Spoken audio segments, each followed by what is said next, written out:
نماز کا وقت ہو گیا، کب نماز کا وقت آئے گا، تو ہر معاملات میں بھی علماء نے لکھا ہے۔ کیوں؟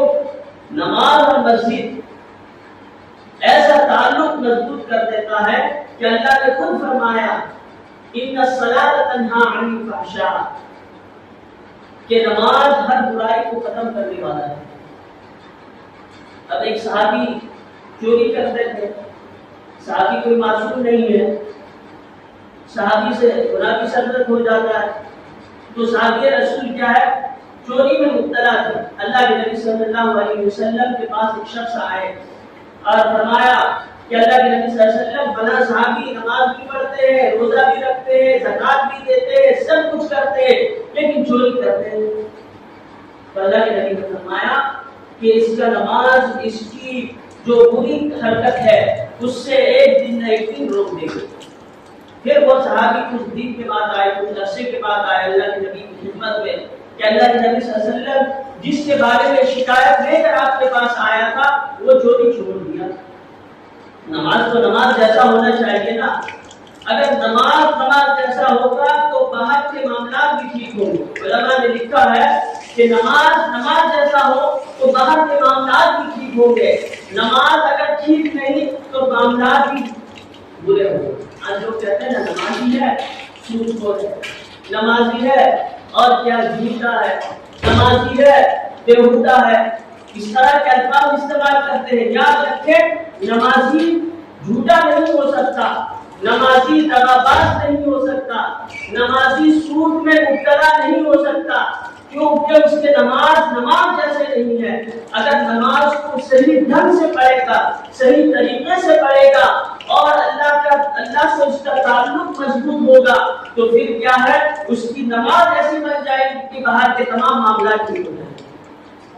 اس لیے اللہ کے نبی نے فرمایا کہ فشہدوا لہ بالایمان، اس کے ایماندار ہونے کی گواہی دے دو۔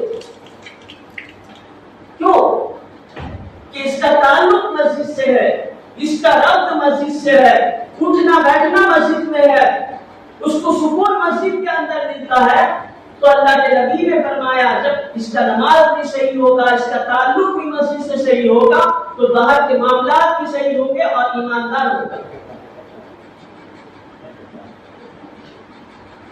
یہ مسجد ہے، اور مسجد کے اندر جو آتا ہے، حضرت مولانا یوسف صاحب ہندونی ٹاؤن رحمۃ اللہ علیہ پڑوس پور کے ہیں، ان کے ملفوظات میں لکھا ہے کہ میں جب مسجد آتا ہوں تو کیا آتا ہے؟ کسی نے پوچھا کیوں؟ میں جب مسجد آتا ہوں تو اللہ کا مہمان بن جاتا ہوں، اور اللہ کے نبی کی حدیث ہے جو مسجد آتا ہے وہ اللہ کا مہمان بن جاتا ہے اور اللہ اس کی مہربانی فرماتے ہیں۔ یہ مسجد ہے، اس لیے علماء نے لکھا ہے کہ مسجد کے اندر آئے خود اس کے آداب کا رعایت رکھتے ہوئے آئے، اس کے اندر کیا کرنا چاہیے، کیا نہیں کرنا چاہیے، کس طرح بیٹھنا چاہیے، اس کے ادب کا کیا خیال ہے، اس کے ادب کا کیسا ملبوس رکھنا چاہیے، یہ ساری چیز ہمارے زندگی میں ہو کہ کس طرح مسجد آئے، کس طرح مسجد میں بیٹھے، کس طرح مسجد میں گفتگو کرے۔ اسے علماء نے لکھا ہے کہ مسجد کے بعض آداب ایسے ہیں جو ضروری ہیں، اس کو بجا لانا اس پر ضروری بن جاتا ہے، اور بعض اعمال ایسے ہیں کہ جس کی ادا کرنے سے کوئی گناہ نہیں، جس کی ادا نہ کرنے سے کوئی گناہ نہیں۔ پہلا کیا ہے کہ مسجد آئے تو زینت اختیار کرے، خذوا زینتکم عند کل مسجد، جب مسجد میں آؤ تو خوب زینت اختیار کرو۔ اب زینت سے مراد کیا ہے؟ کہ زینت سے مراد یہ ہے کہ صاف ستھرا لباس ہو، ڈھنگ کا لباس ہو۔ آج کل نوجوان معاف کیجیے گا کہ نوجوانوں کا لباس ایسا ہوتا ہے کہ یہاں سے پھٹا، یہاں سے پھٹا، یہاں سے پھٹا، یہاں سے پھٹا، ایسے لباس پہن کے مسجد آتے ہیں، ایسے لباس پہن کے کسی حاکم کے دربار میں نہیں جائیں گے بلکہ مسجد آ سکتے ہیں۔ اللہ نے فرمایا خذوا زینتکم عند کل مسجد، مسجد کے اندر آؤ تو زینت اختیار کرو۔ اچھے لباس ہو، ایسے لباس ہو جو تمہیں بھی پسند ہو، دوسرے لوگوں کو بھی پسند ہو۔ اب یہاں سے پھٹا ہو، یہاں سے پھٹا ہو، دوسرا دیکھنے والا کہے گا کیسا آدمی ہے، مسجد میں آیا پھٹا لباس میں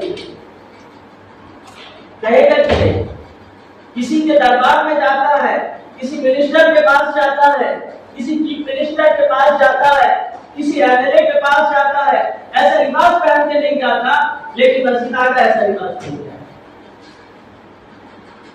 اور ایسا تنگ لباس بھی پہنتے ہیں، جب کیا سجدہ کرتا ہے تو پیچھے سے صدر کھل جاتا ہے۔